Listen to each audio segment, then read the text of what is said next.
of many is, could it be a mistake? Maybe the person who packed the president's boxes forgot to put these documents there, or what really is the problem? So, there's a lot. Only time will tell. We'll be waiting for the presidency to also react if they are very proactive in reacting to the COP28 delegation, saying that some were being sponsored by the World Bank. We are expecting them to also quickly respond on or react on these empty boxes presented to the Joint Assembly. Absolutely. Another story says, we interviewed over 150,000 Nigerians for visa in 2023, and that's the U.S. Embassy. And another story says, NUC names 11 justices for Supreme Court this week. Alarm bells, the killer effects of inflation on the economy by Muda Yusuf. That's the Monday interview. And then finally on the Vanguard, it says how Intel's waived $193 million debt to resolve stalemate over pilotage contracts. That's NPA. The writer says, I won't benefit from FG's reinstatement of Intel's contract. And that's article. You find that story on page 9 of the Vanguard newspaper. All right, now moving on to the next newspaper. This time we're staying with the Daily Independent, and the major headline on the front page of the Daily Independent reads, weak Naira FX volatility may impede a 2024 budget execution. And the writer reads, analysts see further widening of budget deficit. The second one says, worry over increase in cost of servicing external debt. You'll find that story on page 29 of the Daily Independent. Another headline following that directly reads, experts say airlines exploiting travelers with high fares. And the writer says, worried return ticket may hit 400,000 naira soon, says Southeast South routes most hit. And another writer reads, ask NCAA to relax regulations on wet leased aircraft. You'll find that story on page 7 of the Daily Independent. So, gentlemen, this is experts saying airlines are exploiting travelers with high fares. And they said the return tickets may likely hit 400,000 naira soon. This is worrisome. Absolutely. So it's not just local airline. It's international airlines. So it is both. But now they are focusing on the local flights. Yes, exactly. No problem. Focusing on local flight. Now you need to understand that these guys are paying tax. They pay taxes. They pay levy. They pay all sorts. What about the aviation fuel? You understand? They pay all sorts. Yeah. So how are they supposed to recoup their money? How are they supposed to make profit if these things are not high? Because I mean, cooking gas 1,200. Everything is gone up, so you cannot blame these guys. It's one of the reasons Virgin Atlantic had to leave Nigeria at some point, or Virgin Nigeria had to leave at some point to return, because the business environment is not conducive for these guys to do business. And I think this is another area we need to begin to look into. How friendly is the business environment in Nigeria? It is worrisome to me that there's tax rebates for companies, international companies coming into Nigeria. Meanwhile, the local organizations, they are being taxed to their teeth heavily, and it is because they are being taxed heavily that is leading to high cost of commodities and all of these products. So the question now is Nigerian government actually very serious about helping local businesses to grow?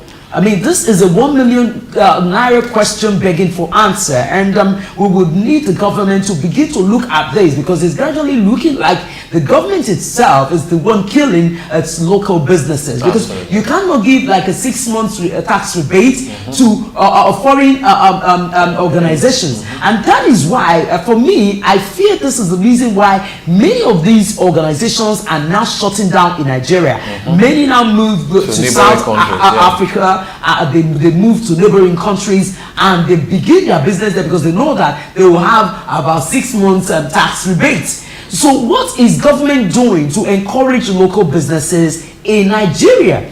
So I think this is it has come to the point where government really needs to address the situation and to reduce the taxes that they are, being placed on these local industries. They are making profit from it, right? So because they are making profit from it, it does not bother them. But it shouldn't always be about government gaining. There comes to a time you have to also see how you have a competitive environment for businesses, you understand? And so you need to create that enabling environment for them to thrive. Not to talk of the fact that the local industries, in most cases, are responsible for their power. Look at the cost of diesel. Many of them, the generators they are using, diesel, run on diesel. And look at the amount they have to pay on diesel. Little wonders the price of a carton of Indomie now is being sold as high as 6,000 naira. What are we talking about? I just hope we won't get to a situation in this country that children will begin to cry for what to eat. Because government really needs to be, they need to be forward looking. They need to project into the future, because the situation is really getting out of hand. Gentlemen, I don't know if you share a different opinion. I agree with you, and I've always said it, that the cost of governance and the cost of being a public servant is too attractive. Yeah. They should be earning like teachers. They should be earning so that they can also feel the pains of the people. They are civil servants, for God's sake. It's too attractive. The SUVs, the police convoy, everybody. That's why it will keep attracting thieves. If they know that if you go there, money no dey, but you go walk, they will not be going there. It's too attractive. So we'll keep attracting the wrong people that will go there to enjoy the wealth of governance and not to work. It's quite appalling, and that's what we're talking about. No template. It's all talk, no doing, no implementation. The economy, no template for businesses to thrive. What type of government will not have the right template for businesses to thrive? Companies are migrating to neighboring countries. The government is not bothered. The cost of living is high. The next president will come in and will blaming the previous administration. Yeah. It's been the same song year in, year out. So now, for any economy to grow, you must curb corruption. And how do you curb corruption? A public office holder, let's take a governor for instance, or a senator for instance, you know that this person embezzled money, and because of your rapport you have with him, you're like, okay, let's do state pardon. Exactly. The person has gone with $1 billion, but you're doing state pardon, and then you now go to World Bank, take another loan. I'm really troubled, Shegun. I'm really troubled.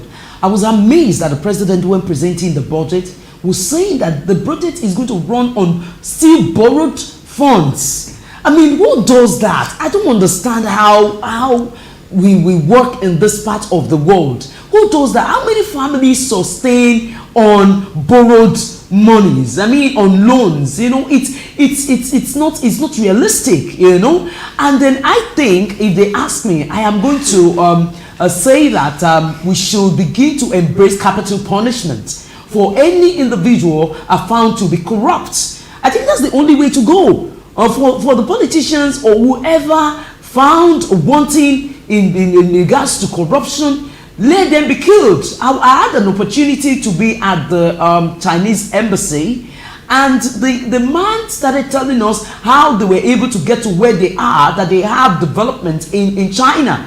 He said that what they were doing is, if you are found to be a corrupt a public officer, they kill you. There's no going to court or anything. They just kill you. So maybe if we begin to do this, then all politicians or Nigerians, public servants, everybody will sit tight, because I think the situation calls for strong punitive measure. They would rather punish parents who are not able to pay school fees for their kids and send them to jail.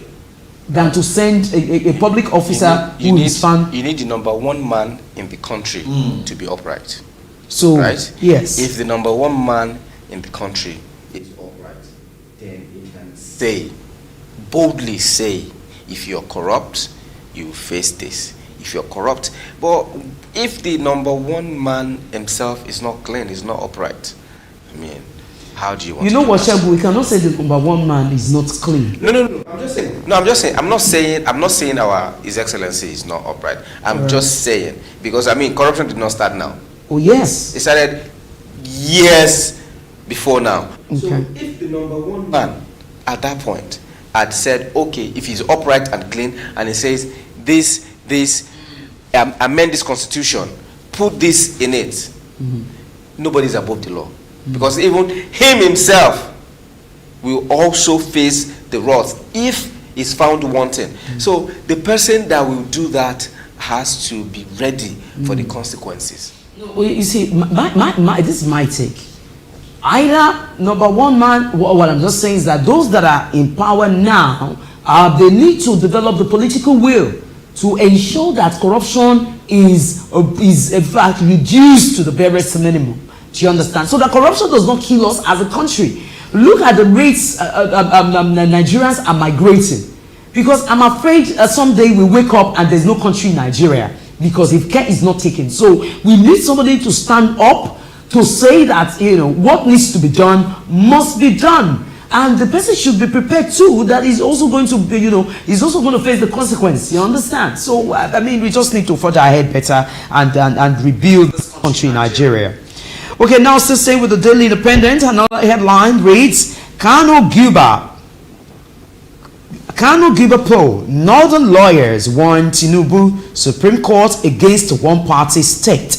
You find the story on page 29 of the Daily Independent.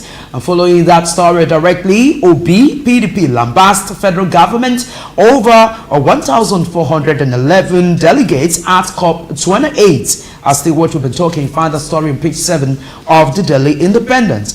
Another one below that story reads, I am not beneficiary of reinstatement of intels by federal government. This is according to Atiku. And you find the story on page 29 of the Daily Independent. And now Serap asks Senate to reject Wike's 15 billion naira plan to build residence for VP. My goodness, you'll find the story on page 6 of the Daily Independent, gentlemen. Honorable Minister of the Federal Capital Territory, Nyesom Wike, is requesting 15 billion naira as planned, as funds in his plan to build residence for VP in Nigeria. Residence was What's happening? What's happening to our government? Where was the former vice president living in Abuja? What happens to that residence? It's a means of embezzling money, if you ask me. Because, for instance, the first vice president had a place to live in, right? Now you want to, you don't want to renovate, you want to build. Meaning, so what happens to the? Yes, when he leaves, there's another VP. They will request for another. To build another residence for another vice president. For something that is not permanent. You see, this is my concern. I'm not looking at the story for the peripheral, right? I'm taking it beyond what I'm saying now. Could it be that Wike himself envisaged being a vice president someday? Because it's not a problem. This is worrisome. It's not a problem. We are talking about the state of the economy the way it is. And if somebody is requesting a whopping 15 billion naira to build, is that the priority? It's not a problem if he wants to be a vice president someday. Yes, it's good, right? Ambition. It's very good ambition. But what happened to the structure on ground? Can it not be renovated? Oh, Vice President Oshibajo is not a neat man. He messed up the whole place. Oh, we understand. It's fine, no problem. Why not renovate? It's not about renovation. He wants now, to build. That's what I'm saying. Why not build if it's not conducive enough for our vice president to lead it? Okay, why not get an apartment somewhere, let the vice president live there while you renovate this one, and it comes in. Because look, vice president was living somewhere before he became a vice president. He definitely will have an apartment in Abuja before he became a vice president. Now, vice president position is not permanent. 8 years ago it was Oshibajo. Now it's no longer there. So what happens after 8 years? No, you see what I'm saying playing out here is politics, so right? Because you begin to look at it, why the vice president? You understand me? So now, because if this is going to be debated on, the vice president will want to be on the side because it favors him. And now if the president is saying no, or any other person saying no, he looks, and this can also cause a kind of a rift between them and cause a rift in this government. So I really don't understand the mission of the FCT minister, but I think I also stand by Serap saying that such plan should not be approved, such money should not be approved. Let me show you guys. The money will be approved. Let's move on. Okay, we'll watch and see. Let's keep our fingers crossed. So another headline, still staying with the Daily Independent, reads, fan engages mystery staff to call passengers extortion at airport. We've read that before. You find that story on page 6 of the Daily Independent. And this is where we're going to wrap it up on this paper review this morning. Endeavor to get these dailies so that you can be abreast of what is happening. The Daily Independent, the Punch newspaper, the Daily Trust, Daily Times. Just get one of them so that you can get yourself acquainted with happenings in and around the world. And so right now, we'll take a short break. And when we return, there will be time for us to look at hashtags and trends. So join us again.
Well, so glad to have you back. You're still watching you 45 morning show. Yes, it is about the time where we look at our hashtags and tags. So, what's going on, Shegun? What's the latest? Hi guys, welcome.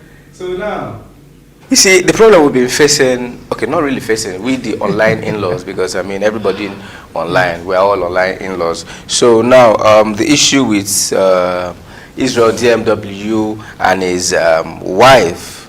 Now, there's something he said. He said, was trying to raise his wife, you know, that estranged wife now, they're not together. He said, cooking, total rubbish. Dirtiness, 100%. Respect, 0. Makeups, 100% good. Telling lies, 100%.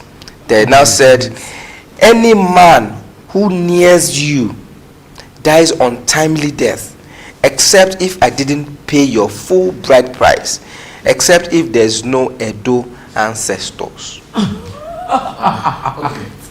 So, oh my goodness. So after I said that, now Patrick Doyle, now we all know Patrick Doyle, the veteran presenter and actor. He said it takes a special species of low life man to be engaged in social media saga with a woman he has been intimate with. Okay, Shegun, I'm coming here.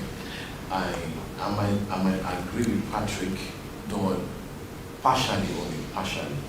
You see, we're in a society where men are shut out completely. This whole dragging started with the wife.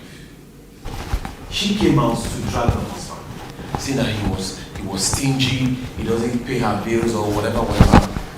And of course, the social media in-laws started calling out the guy. That, this might be individual's age with all the money, with all the wealth.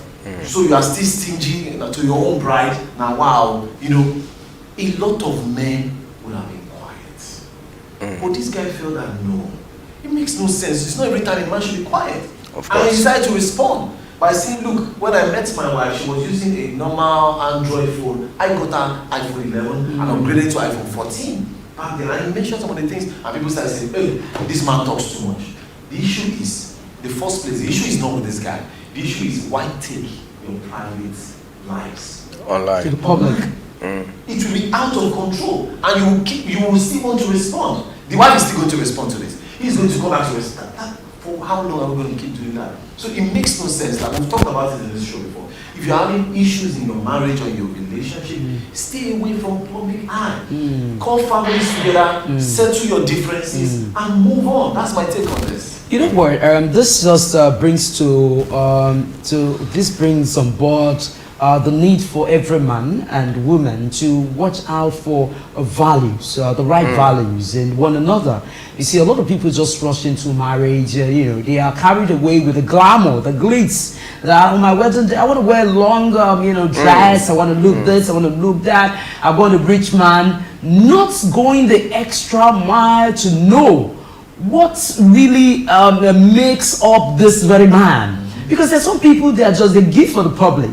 You know, personally, they might not really give. But you forgot that you took an oath at the altar to say that till they do your part, you will stay with this man. So now this brings to play a kind of attachment, seriousness people attach to marriages. You understand? You cannot, because when you see it as something that's just there, this is what you're going to make fun out of it. So for me, the man coming out to speak, he shows his level of immaturity.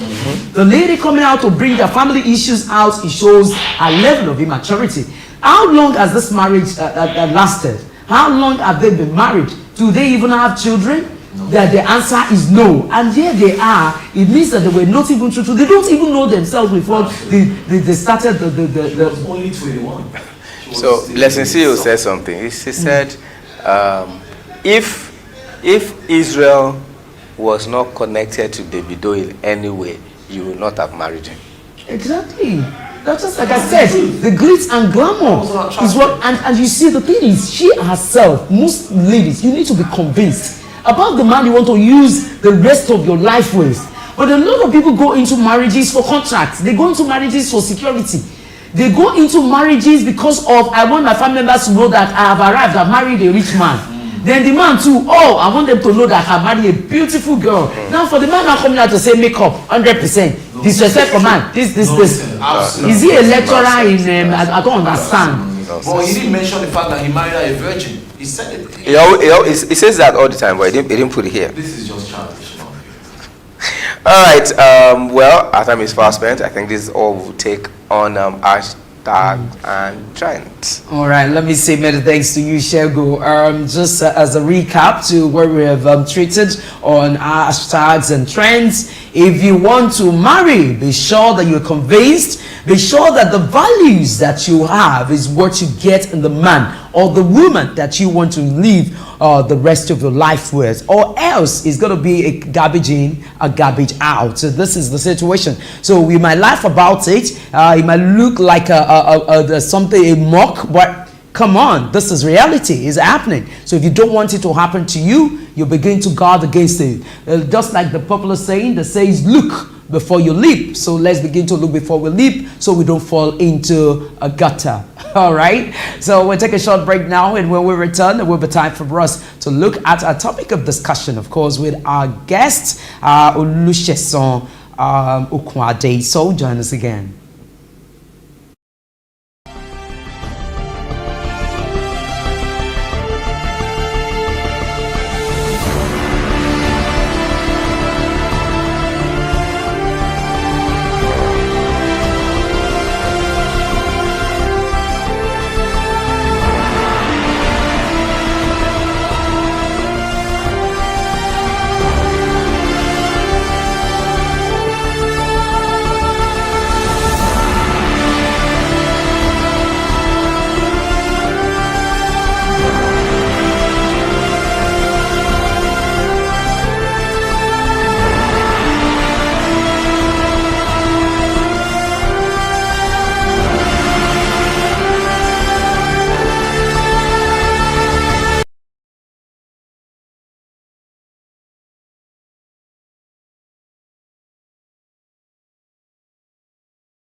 Yes, so glad to have you back. You're still watching you 4 to 5 morning show. Yes, this is about the time where we'll be going into serious discussion. But before we ride on, let me quickly let you know that Sporting Joa Unwakigo is here, ready to tell us about sport. But of course, you will have to hold on after the discussion. Joel, you're looking good. I love your shoe. Yeah, thank you very much. Like I said, looking good is good business. What do you expect? You know, wow, this is despite fantastic. the high standard of. You had your birthday last week, Friday. Oh, well, yeah. I mean, you're correct. Yeah. Wow, that's good. All right, let me say on air, happy birthday in arrears to you, because I didn't see you on Friday. So I wish you well. Thank you very much. I'm expecting my gift, though. Do. I'm expecting my gift. You're accepting your gifts. All right. But you shouldn't expect with me because I didn't go with Mr. President to COP 28 summit. So what are we talking about? All right, viewers. This is about the time where we'll go into our discussion segment. And we are looking at high living standard of Nigerians. We're taking a clue on rising cost of goods. The effects, what is the effect on Nigerians? And of course, we are now being joined by Olusesan Okunade. Good morning, Olusesan Okunade. Good morning, Nike, and good morning, Solomon. Good morning, the sportman in the studio. Happy New Week, Happy New Month. I think we're just talking this month, and to all our viewers also. All right. Solomon, I think you should be driving the discussion. Let's move to Solomon. Well, good morning, Olusesan. Now, Yes. A lot of Nigerians are not smiling, for real. You know, a lot of Nigerians are complaining when it comes to, apart from the cost of food items in the market, we also have the issue of pharmaceutical companies. You know, since GSK left Nigeria, some of these medications have been really expensive. Asthmatic patients are crying. Their inhalers and all of their medications are getting really expensive. And so that's our discussion this morning. What's your opinion, and how should Nigerians take the situation when it comes to the high cost of living? Rents are skyrocketing, businesses are folding up, people are leaving Nigeria. The Jakarta syndrome is on the rise, you know, like we saw the newspaper this morning. What should Nigeria expect as the unitary approaches? Thank you very much, Solomon.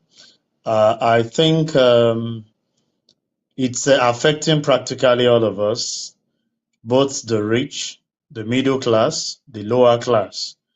And it's because of certain things that the government has actually put together, which they call corrective measure, that we just have to face with in terms of reality. But I know as an individual that there are certain things that we expect from the government that we are not getting, which day by day keeps increasing the cost of living of an average citizen of the country. And as the Yuletide is coming, I can tell you for free, Solomon, it's not looking better.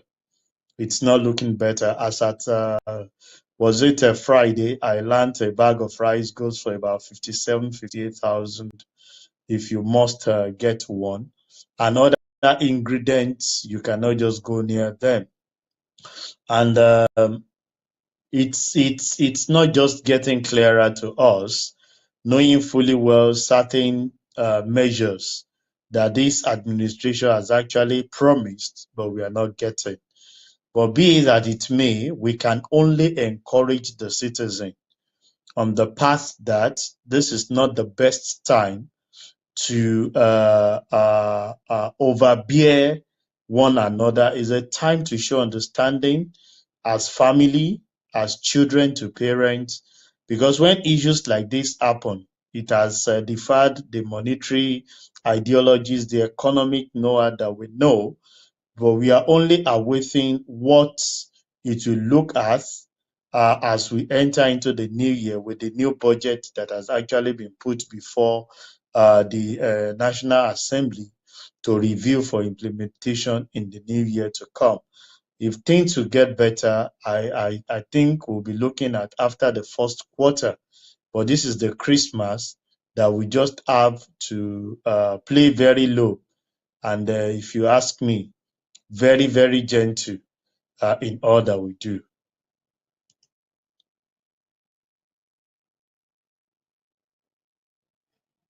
Rising inflation is a major factor, responsible for the high cost of goods or commodities in the market. And you also want to look at other contributory factors. We could look at, can also be, of course, a price hike in fuel price, and of course production, cost of production. But now let's now look at because you can also leave policies of government also affecting local industries. Now, because we just want to touch on this topic, we'll also look at it more tomorrow. What do you consider as solution, or how government can help local industries in such a way that the policies that they make will be to the benefit of manufacturers? Okay, in terms of fiscal policy, I think the current management team are seeing the best they can do. I got a circular from the Federal Inland Revenue Service, FIRS, talking about waivers and certain things for business owner for the year end 2023. We consider that as a kind of relief on the path of a business owner, knowing fully how tight and difficult that is as we speak. On the other aspect of it, we are looking at how can we have issues where the power sector will do more in driving the things that beckon so much on the production arm. A lot of failures that we are experiencing center around power, in the sense that alternative power supply, it's not easy to go by.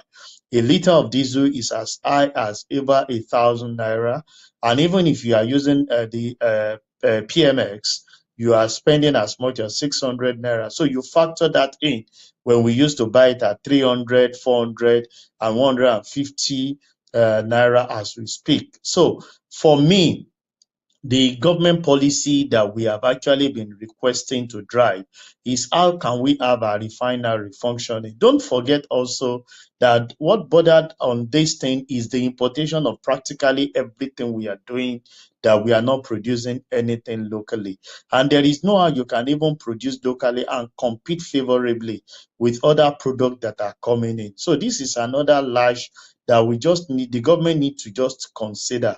As the fiscal policy is working, how are we intending making sure that the monetary policy work in such a way that those that want to have access to foreign exchange in buying raw materials that are not available locally can have it. Also, those that might need to have, certain products that they will come and assemble here, have access to foreign exchange. Those that actually need loan have access to loan in single digit in such a way that we can be competitive even when we are producing to share with other things. These are areas that we expect that as we enter into the new year, both the CBN governor who are in charge of fiscal monetary policy will work with those in terms of the Ministry of Finance, roving around the fiscal policy in such a way to give us a safe landing, because they are the yardstick, they are the backbone. If they are able to get it right, you see our businesses resuscitating back, and we can create employment for people in such a way that things will be much more better. Say many thanks to you at this juncture because this is the much that time can permit us. Well, we hope that you'll be able to join us tomorrow, so we take a holistic look at this very topic of discussion. So many thanks to you, Olusegun Kwade. Thank you very much, Nika. Thank you very much, Solomon, and to all our viewers, the best of the week. Speaking with Olusegun Kwade, our public analyst, and he's been able to look at the topic of discussion. But we'll go into it very well tomorrow because, we just need to find a solution because Nigerians can continue to buy at this high cost. There's no way it's not going to affect everybody. And like you heard Olusegun said, it's affecting both the rich and the poor. And I laugh to say that even the rich are complaining. So indeed, the rich also cry. Yeah. All right, it's about that time. Yes, a lot has happened in the world of sport. First, Super Falcons, and they arrived to Cape Verde yesterday for the second leg of the qualifiers for WAFCON in Morocco 2024. The first leg ended 5-0 in favor of the Super Falcons, and right now is the turn of the second leg. We're going to see a deja vu, only time will tell. 3 p.m. tomorrow tomorrow, Tuesday, for that decisive game against Cape Verde. Games were playing the MPFL, and there were a few home wins. Sport Lagos had 1-0 over Katsina United, and it was Shooting Stars. It ended Kenneth Boboy and his team 0-0 out there in Ibadan, upshooting, as they would say.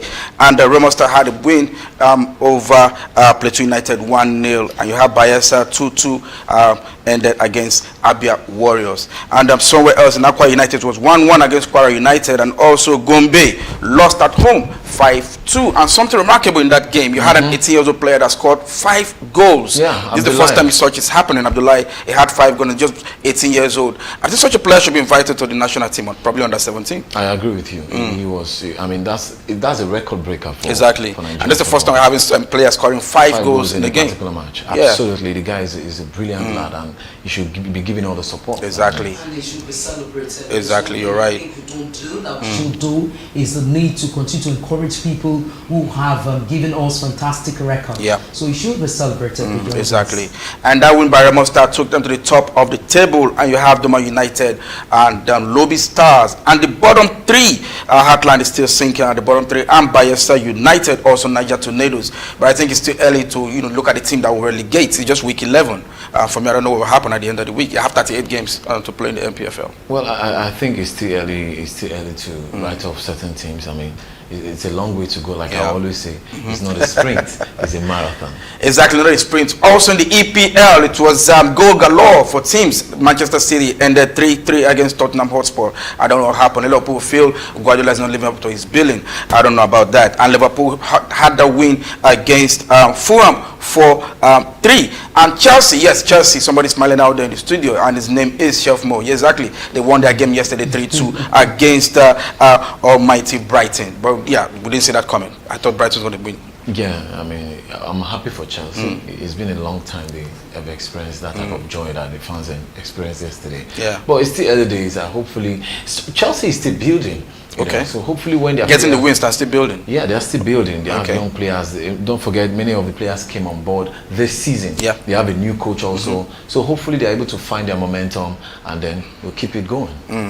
Now, a lot of people believe the females have been giving us something to cheer for in the last years. In terms of football right now. They're 11-time champion in Africa, winning the Cup of Nations back-to-back. And right now, they had the first game. It was 5-0 against the Cape Verdeans. And right now, the second day comes tomorrow. They might just win.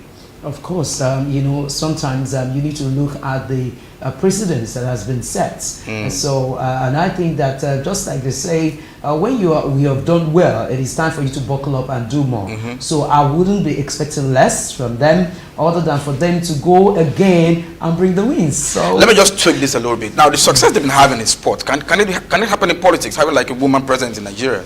Well, you have not tried that, honestly. And I bet you, if women are given the chance, you will be shocked at the turnaround that we're going to have in this nation. But of course, you men, because of your ego, that egocentric, act wouldn't make many support the idea of having a female president. But I think if the United States can just lead with this, then definitely we also have a chance for women to lead as president in Nigeria. But that day is going to come.